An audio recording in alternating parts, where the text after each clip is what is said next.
Hello hi welcome back to Sony designers. ఈ రోజు నేను మీకు మగ్గం వర్క్ బ్లౌజెస్ ఎలా డిజైన్ చేసామో చూపిస్తున్నానండి. ఫస్ట్ వచ్చేసి ఈ బ్లౌజ్ చూడండి, ఈ శారీ చూడండి. ఇది వచ్చేసి bottle green Kanchipattu sari with maroon and antique border ఉంది.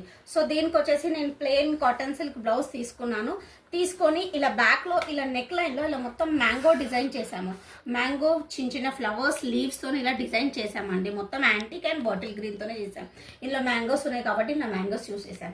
అండ్ హ్యాండ్స్ కి వచ్చేసి మనం ఈ ట్రెడిషనల్ లుక్ పోవద్దు అనేసి ఈ బార్డర్ని యూజ్ చేసేసి కింద ఇక్కడ సపరేట్గా ప్లెయిన్ మీద ఇలా వర్క్ చేసి సపరేట్గా బార్డర్ ఇచ్చాను. అండ్ ఇక్కడ కింద హ్యాండ్స్కి కూడా ఇలా గ్రీన్ కలర్ టాజల్స్ ఇచ్చానండి. సో ఈ శారీకి బ్లౌజ్ అయితే ఇలా డిజైన్ చేసాము. మరొక శారీ అండి. ఈ శారీ చూస్తే మీరు ఇది మొత్తం టిష్యూ శారీ అండి. లావెండర్ కలర్ మంచి tissue sari with light colour and light copperish ఫినిషింగ్లో వచ్చింది. దీనికి బ్లౌజ్ సెల్ఫ్ వచ్చింది. సో నేను సెల్ఫ్ బ్లౌజ్ యూస్ చేయలేదు. దీనికి నేను ఇలా డార్క్ వైలెట్ కలర్ది కాటన్ సిల్క్ తీసుకున్నానండి. ఫస్ట్ ఆఫ్ ఆల్ తీసుకొని ఆర్గన్జా ఇందులో ఉన్న బేబీ పింక్ కలర్ది ఆర్గన్జా తీసుకొని నెక్లో ఇలా మంచిగా ప్యాచ్ వర్క్ లెక్క ట్రాన్స్పరెన్సీ ఇచ్చి ఇలా ఫ్లోరల్లో ఇలా ఫ్లవర్స్తో కట్ వర్క్ ఇచ్చానండి. మంచి నాట్స్ అండ్ బీడ్స్తో ఇలా కట్ వర్క్ ఇచ్చి ఆల్ ఓవర్లో బూటీస్ ఇచ్చాను. అండ్ ఫ్రంట్లో కూడా అలాగే నెక్ వర్క్ కట్ వర్క్ ఇచ్చానండి. అండ్ హ్యాండ్స్లో చూస్తే అదే organza cloth pink colour baby pink colour use చేశాను.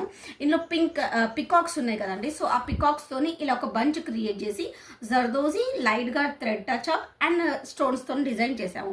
అండ్ హ్యాండ్స్లో కింద మీరు చూస్తే ఇదే పర్పుల్ కలర్ బార్డర్లో డార్క్ వాయిలెట్ కలర్లో ఇలా అటాచ్ చేసేసి చిన్నగా వర్క్ ఇచ్చేసాము. అండ్ జర్దోజీతో ఇలా లీవ్స్ ఇచ్చాము. ఇక్కడ మొత్తం లీవ్స్ ఉన్నాయి కదండి.